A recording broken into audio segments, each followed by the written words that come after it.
Hello అందరికీ. ఈరోజు మన కిచెన్లో రెసిపీ వచ్చేసి బీన్స్ మసాలా కర్రీ. ఈ బీన్స్ మసాలా కర్రీని చాలా సింపుల్గా, చాలా టేస్టీగా, చాలా ఈజీగా ఎలా ప్రిపేర్ చేసుకోవాలనేది ఇప్పుడు మన వీడియోలో చూద్దాం. ఈ కర్రీని రైస్లోకి, అలానే రోటీలోకి, పుల్కాలోకి, దేనిలోకైనా సరే ఈ కర్రీ అనేది ఇలా ఒకసారి ట్రై చేసి చూడండి. చాలా అంటే చాలా టేస్టీగా ఉంటుందండి. మరి దీనిని ఎలా చేయాలనేది లేట్ చేయకుండా మన వీడియోలోకి వెళ్ళిపోదాం. ముందుగా ఒక బౌల్లోకి బీన్స్ని ఇలా చిన్న చిన్న ముక్కలుగా కట్ చేసుకోండి. మీకు కావాలనుకుంటే పెద్ద సైజులో అయినా కట్ చేసుకొని తీసుకోవచ్చండి. వీటిని 2-3 సార్లు శుభ్రంగా వాష్ చేసుకొని తీసుకోండి. ఇప్పుడు ఒక ప్లేట్లోకి ఒక మీడియం సైజులో ఉన్న ఆనియన్ని సన్నగా కట్ చేసుకోండి. అలాగే పచ్చిమిర్చిని కూడా సన్నగా పొడవుగా కట్ చేసుకొని వీటిని రెడీగా పక్కన ఉంచండి. ఇప్పుడు స్టవ్ ఆన్ చేసుకొని ఒక ప్యాన్ని తీసుకోండి. దానిలోకి 1 ఇంచు దాల్చిన చెక్క, 3 లవంగాలు, ఒక ఇలాచీని తీసుకొని దీనిలోకి 6-7 వరకు జీడిపప్పుల్ని వేసుకోండి. అలాగే 1½ టీ స్పూన్ వరకు తెల్ల నువ్వుల్ని కూడా వేసుకొని వీటన్నింటినీ లో ఫ్లేమ్లో ఉంచేసి దూరగా వచ్చేంత వరకు బాగా ఫ్రై చేయండి.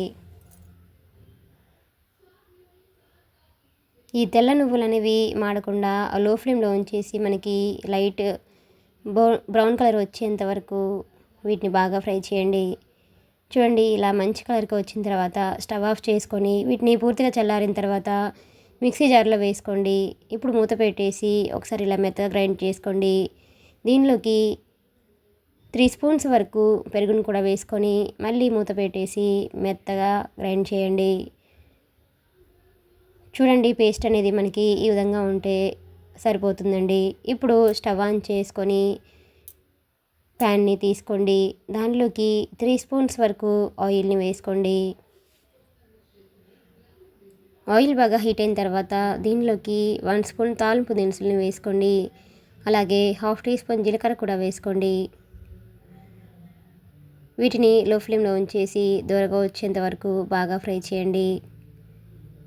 ఇప్పుడు దీనిలోకి మనం ముందుగా కట్ చేసి ఉంచిన ఆనియన్స్ని, అలానే పచ్చిమిర్చిని కూడా వేసుకోండి.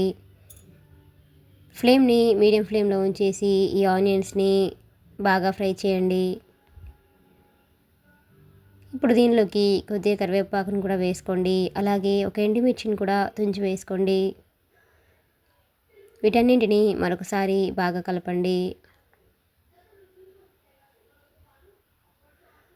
ఆనియన్స్ అనేది మనకి ఇలా లైట్గా ఫ్రై అయిపోయాక దీనిలోకి 1/2 టీ స్పూన్ పసుపు వేసుకోండి. మరొకసారి బాగా కలపండి. ఇప్పుడు దీనిలోకి 2 మీడియం సైజులో ఉన్న టమాటోల్ని ఇలా సన్నగా కట్ చేసుకొని వేసుకోండి.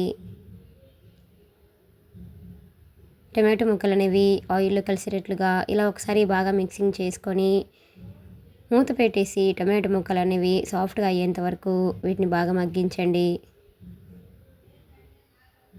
మధ్య మధ్యలో ఇలా మూత తీస్తూ కలుపుకుంటూ మనకి టమాటో ముక్కలు అనేవి ఇలా సాఫ్ట్గా అయిపోయాక దీనిలోకి మనం ముందుగా కట్ చేసి ఉంచుకున్న బీన్స్ని కూడా దీనిలోకి యాడ్ చేసుకోండి. ఇలా బీన్స్ ముక్కలన్నీ కూడా వేసుకున్నాక ఫ్లేమ్ని మీడియం ఫ్లేమ్లో ఉంచేసి ఈ బీన్స్ అనేవి ఆయిల్లో కలిసేటట్లుగా ఇలా ఒకసారి బాగా మిక్సింగ్ చేసి మూత పెట్టేసి బీన్స్ అనేవి మనకి సాఫ్ట్గా అయ్యేంత వరకు వీటిని బాగా మగ్గించండి. చూడండి, మనకి 4-5 నిమిషాల తర్వాత బీన్స్ అనేవి ఇలా సాఫ్ట్గా ఉడికిపోయి ఉంటాయండి. ఒకటి నొక్కి చూస్తే ఇలా సాఫ్ట్గా అయినప్పుడు మనకి బీన్స్ అనేవి చాలా పర్ఫెక్ట్గా ఉడికినట్టు తెలుస్తుందండి. ఇప్పుడు దీంట్లోకి మీ టేస్ట్ తగ్గట్టుగా సాల్ట్ని యాడ్ చేసుకోండి. అలాగే 1-2 స్పూన్స్ వరకు కారంని వేసుకోండి. స్పైసీ ఎక్కువగా ఇష్టపడే వాళ్ళైతే కారంని మరికొంచెం యాడ్ చేసుకోండి. అలాగే 1/2 టీ స్పూన్ ధనియాల పొడి, 1/4 టీ స్పూన్ అల్లం వెల్లుల్లి పేస్ట్ కూడా వేసుకొని ఈ మసాలాలన్నింటినీ కలిసేటట్లుగా ఒకసారి ఇలా బాగా మిక్సింగ్ చేయండి. ఇప్పుడు మూత పెట్టేసి కారం అనేది పచ్చివాసన పోయేంత వరకు మరొక 2 నిమిషాల పాటు బాగా మగ్గించండి. ఇప్పుడు దీనిలోకి మనం ముందుగా గ్రైండ్ చేసి ఉంచుకున్న పేస్ట్ ఏదైతే ఉందో ఆ పేస్ట్ మొత్తాన్ని కూడా దీనిలోకి యాడ్ చేసుకోండి. ఇప్పుడు ఇదంతా కలిసేటట్లుగా ఇలా ఒకసారి బాగా మిక్సింగ్ చేయండి. ఆల్రెడీ ఇవన్నీ కూడా వేయించి వేసుకున్నాం కాబట్టి మనకి పేస్ట్ అనేది ఎక్కువసేపు మగ్గించాల్సిన అవసరం లేదండి.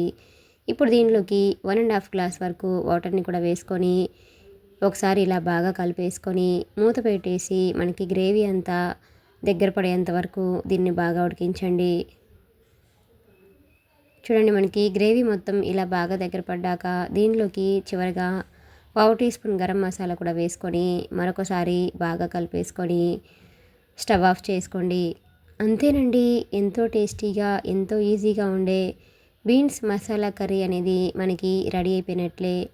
ఇలా రెడీ అయిపోయిన ఈ కర్రీని ఒక సర్వింగ్ బౌల్లోకి తీసుకొని వేడివేడిగా రైస్లోకైనా రోటీల్లోకైనా దేనిలోకైనా సర్వ్ చేసుకుంటే ఆ టేస్ట్ అనేది చాలా అంటే చాలా బాగుంటుందండి. మీకు కూడా ఈ రెసిపీ కనుక నచ్చినట్లయితే ఒక లైక్ చేయండి. అలానే లైక్ చేయడం మాత్రం మర్చిపోకండి. Please subscribe my channel, like, share and comment. మరిన్ని మంచి మంచి రెసిపీస్ కోసం మన ఛానల్ని సబ్స్క్రైబ్ చేసుకోండి. అలానే ఈ రెసిపీని మీ ఫ్రెండ్స్కి మీ ఫ్యామిలీ మెంబర్స్ కూడా షేర్ చేయండి. Thanks for watching.